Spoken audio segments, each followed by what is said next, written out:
Hey guys, welcome back to Nsomniaksdream. Today's video is a pretty exciting one. I actually get to partner with a company that I've bought from a ton in the past, so I was really excited when they reached out to me. Today I'm working with Camera Ready Cosmetics, which is a website that sells numerous different brands of makeup, so it's kind of all in one place. And the best thing for why I use them is they tend to have a lot of different body paint brands, more theatrical brands, and SFX products, which I don't know if it's the same everywhere, but especially in Canada, that can be really tricky to find. There's really not many local in-store places that sell a lot of the more specialty products. I'm going to be doing two looks with them this Halloween season, which I'm really pumped for. This one's going to be a little bit more of a softer SFX tutorial, the more like subtle type of makeup, and then the next one coming down the line is going to be a lot more in-your-face obvious stuff, which I'm really excited for as well. For today's look, I want to try and create this like creepy phantom, almost like undead, but hauntingly beautiful. It's kind of what I'm going for, and we'll see where we end up. As always, I will have everything I use listed in the links down below, so you don't have to play a guessing game of what exactly I was putting on my face. And if you have any additional questions at the end of it, then please feel free to leave them in the comments. I'll be happy to get back to you guys and clarify anything that I might not have gone over enough for you. And yeah, that's pretty much it. If you want to see how to bring this eerie, haunting phantom to life, then please just keep watching. So first thing I'm going to do actually is kind of the reverse of how I usually do my tutorials. I'm going to start with my hair, and that's mainly just because I want to have that really like, how to put this, the like dead zombie hair kind of stuff is all, it's like limp, greasy, grungy, and gross. That's just every G, I guess, descriptor. You might be able to do this with a wig for sure. I just find it's gonna be a little bit trickier with a wig because they tend to be fuller and look like they have more volume, and I kind of want the opposite of that. I want this to look like I have almost no volume to my hair, which works because I have very thin, fine, not voluminous hair naturally. So this will be perfect. I went ahead and grabbed a few hair products that I just never use. This is like a thermal setting mist, and this is a cushioning blow dry gel. I just don't tend to actually do much with my hair normally, so I don't use a lot of products that I get. So I'm going to use stuff like that to kind of just add more texture and make it kind of more greasy. And then I'm going to use products like a temporary hairspray with color in it, as well as probably some body paints just on my fingers and go into it until I get this more dull, ghostly feel to my hair. At least that's what I'm aiming for, so we'll see what we do.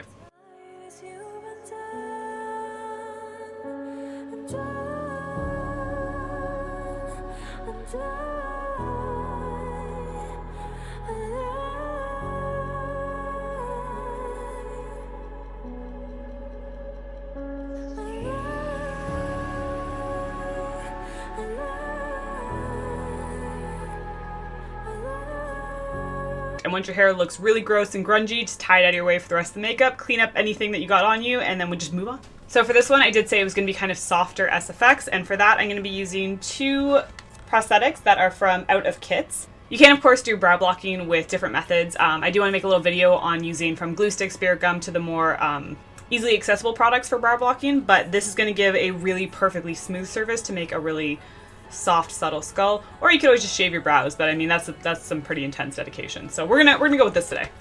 Beforehand, what you want to do for any of the prosthetics is you want to clean the area around where you're going to apply the prosthetics, and then for brows specifically, or anywhere that you're going to apply to hair, you also want to glue that down first, and then you can apply the prosthetic. So I'm just cleaning the skin off around my eyebrows with a little bit of alcohol, and then just to put a protective layer over my actual brow hairs, I'm just going to use a little bit of a washable glue stick. This comes off with water, so super easy to press down your brows, and then we will move on to the prosthetic.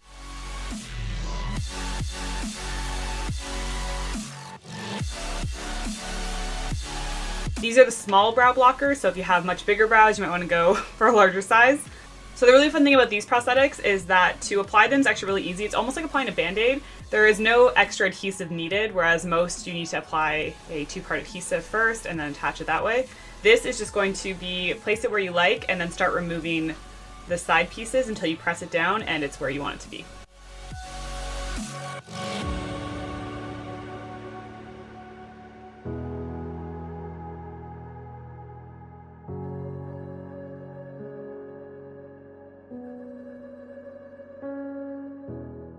And then once you have those down, you might find some of the edges are not as clean as they could be, but the nice thing about these is that you can actually melt the edges with a little bit of acetone on a Q-tip. So I'm just going to do that, go around and get rid of any of the little problem areas along the edges, and then just smooth it out.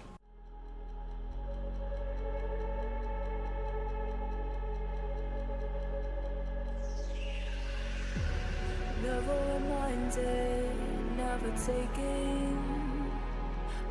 If you want to go one extra step, you can also take a little bit of Pros-aide Cream on a sponge and just go around the edges to even blend it further. So I'm going to take a little bit of this sponge, cut it up, and then I'm going to take a bit of the cream and just go all the way around.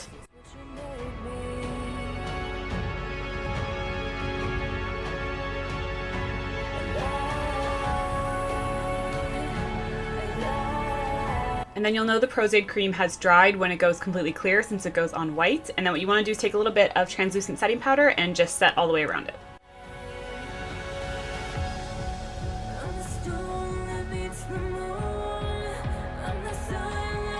So I'm just going to do the exact same steps to the healed burn scar prosthetic. I think you just want to apply it right in around this area, and then I can have fun with maybe doing some shading and maybe veining coming out from there.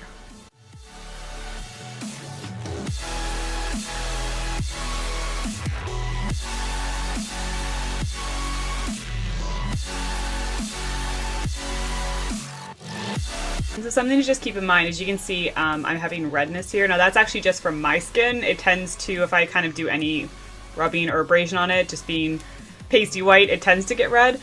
But it does make a good point of, please, whenever working with any SFX products, they are far more chemically based than a lot of makeup. So please always do patch tests for everything. From the acetone I'm using right now, try a little bit to see if it irritates your skin, adhesives, removers, everything that goes into creating an SFX look, please make sure to patch test, because they are far more likely to cause a reaction on people's skin or possibly have a negative impact than more regular beauty makeup does.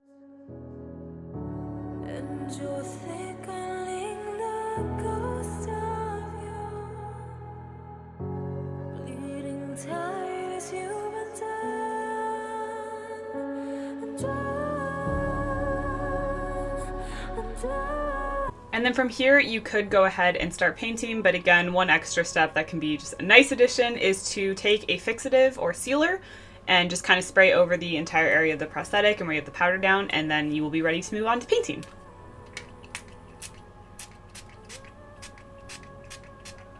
I would recommend, if you're using a spray bottle, maybe don't just spray around your eyes, because that probably could end badly, so maybe just spray it onto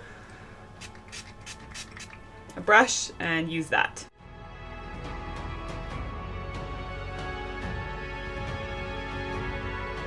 So to start the skin tone base, I am just going to take a cream white paint and mix it with some different colors to get an almost like ethereal, eerie green. I kind of want like ghostly green to be the base. So I'm going to go in with Mehron's Clown White Lite and the blue and green from the NYX SFX creams.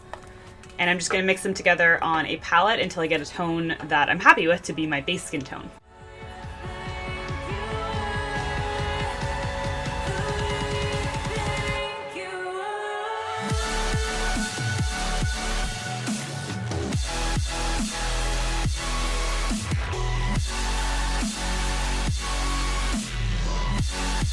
Now to start building up texturing on the face and start getting different tones into it, I'm going to be using the Skin Illustrator Zombie Effects palette. This is an alcohol activated palette. I'm going to use a few different brushes, some pretty stiff ones and then some softer ones, and I'm just going to flick a ton of the different colors all over and just kind of build up wherever I want it to. And I'm mainly going to be using the blues and green tones that are kind of in the center here. And let's go from there.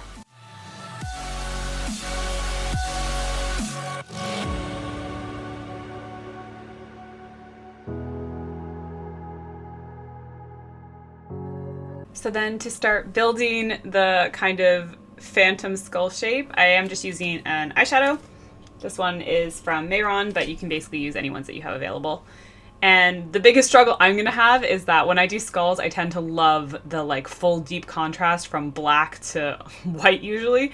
So for this one, I'm going to try and keep it as soft as possible. I'm just going to build up in shades of teals, maybe a little bit of blues, and some, I'm going to try and say gray and maybe just a tight, like smallest bit of black, because I don't want to like default to my usual of going all the way to a stark black. So I'm going to do my best to keep it really soft so it feels more like a phantom, more ghostly. So that's kind of what I'm going to work at.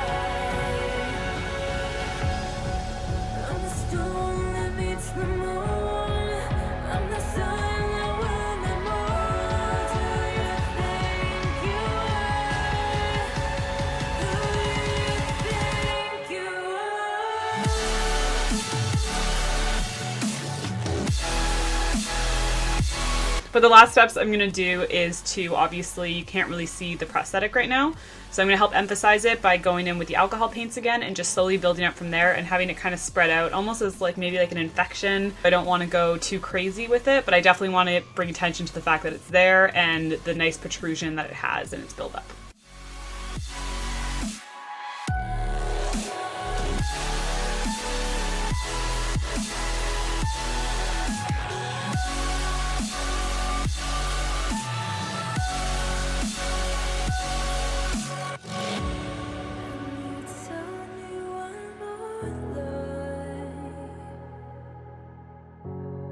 Taking our beautifully gross limp hair out of a ponytail. Last thing would just be to throw on your costume or your outfit, whatever that may be.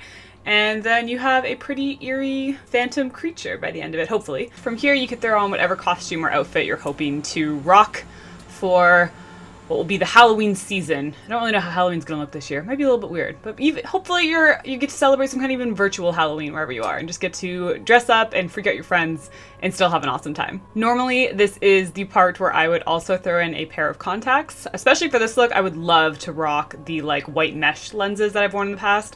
They look so cool, make your eyes like look all dead and creepy and lifeless. But as you will probably notice throughout the Halloween season, I actually will not be wearing any contacts anymore. I haven't for the last quite a few months now. Essentially, without going into it, last year I had 2 trips to the hospital and numerous instances with problems with contacts in my eyes. So I no longer risk my eyesight and do not wear contacts at all anymore. So I will do a proper video to explain that in depth and explain what happened, but just know that you won't see them anymore. But I will still edit photos to kind of give that last feel of what a complete look would look like. I hope you guys like this one and having brought it to life. There's another one coming down the line that's going to be pretty intense that I'm super pumped for. So hopefully you're excited to see that as well. Ultimately, I really hope you guys enjoyed this one. I had so much fun bringing it to life, so I definitely hope you like it as well. But that's probably it for this video, so thank you guys so much for watching. I, of course, will see you next video, so until then, bye guys!